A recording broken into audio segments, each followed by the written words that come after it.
Sa kaugnay na balita, sa pagpapatuloy naman po ng sagupaan sa pagitan ng Bangsamoro Islamic Freedom Fighters at ng mga militar, tiniyak naman ngayon ng pamahalaang pandalawigan ng Maguindanao na nasa ligtas at maayos na kalagayan ang mga pamilyang nagsilikas. Ang ulat ng balita niya mula naman kay Penga Linyo ng Radyo ng Bayan Davao.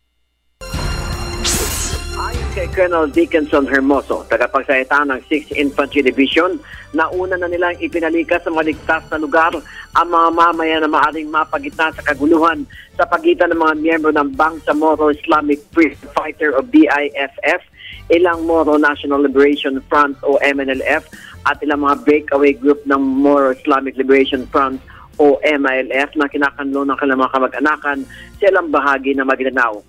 Una na niya sa 17 ang nasawi sa panig ng kalaban mula pa noong Lunes matapos na inihain sa kanilang leader ang warrant of arrest dahil sa krimen na kanilang ginawa.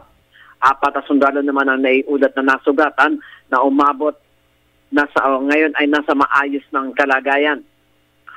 Maaring itigil nila ang pagtugi sa mga rebeldeng Moro kung wala namang gugulo sa mga kasamahan nito ngayong araw, Miyerkules.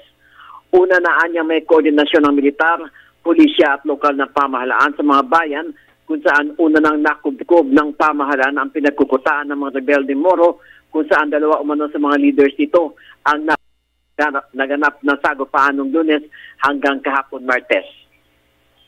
Nanawagan naman ang militar sa mamayan ng Maguindanao at North Cotabato na malapit sa pinangyarihan ng engkwentro na maging mapagbantay at agad makipagtulungan sa mga otoridad kung may nakikita sila mga armadong grupo na maaaring magkasik ng kaguluhan sa kanilang mga bayan.